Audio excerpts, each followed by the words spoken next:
Ganito kalalaki at kamiti, walang preservatives at walang extender na Japanese siomai naman ang gagawin natin. Pang negosyo idea na rin kung gusto nyo ng pagkakakitaan at syempre pwede nyo itong pang stock kung gusto nyo ng madali ang luto.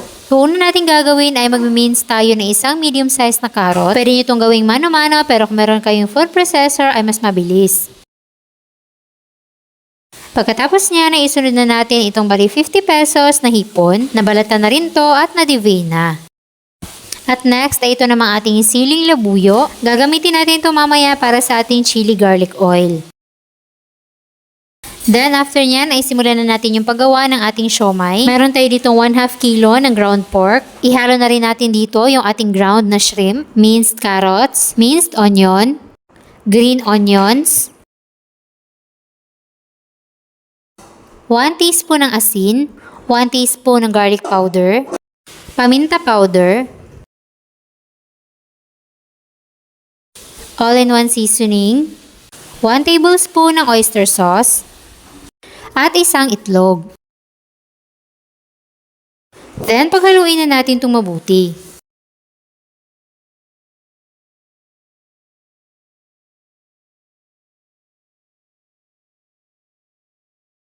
After natin yung mahalo ng mabuti, ay i-prepare na natin yung ating nori.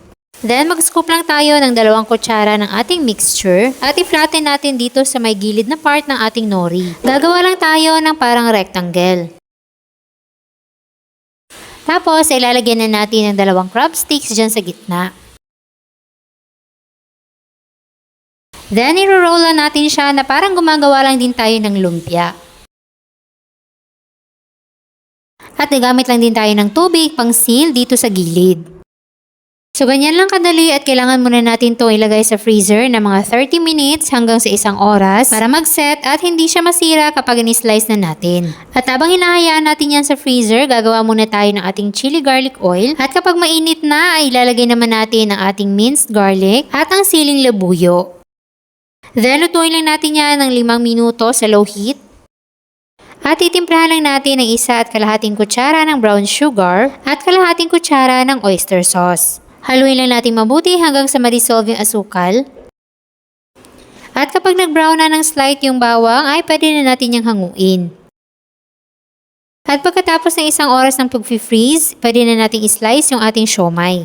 So yung kagandahan dito sa ginawa nating homemade na siomai ay ikaw na mismo yung pipili kung gusto mo ng malalaking size, yung pagkahiwa or maliliit lang. Otherwise ay sure ka na pure meat talaga yung kakainin mong siomai at walang preservatives. Sobrang dami rin ang nagawa ko sa 1/2 kilo na pork at isi-steam natin to sa loob ng 25 minutes. Then, after 25 minutes, ay ganito na yung itsura ng ating homemade na Japanese siomai. Hayaan na muna nating lumamig na ilang minuto bago natin kainin para matanggal yung mga moist na galing sa pagsisteam. At syempre, lalagyan na natin yan ng ating ginawang homemade din na chili garlic oil, toyo, at kalamansi. At ayan, ready nang tikman ang ating ginawang homemade na Japanese siomai. Hindi ka talaga magsisisi dahil bukod sa malaki, masarap na, pure meat at hindi lasang harina. Kung gusto niyo rin magluto nito, check nyo na lang dyan sa baba ang kompletong listahan ng ating mga sangkap. Enjoy!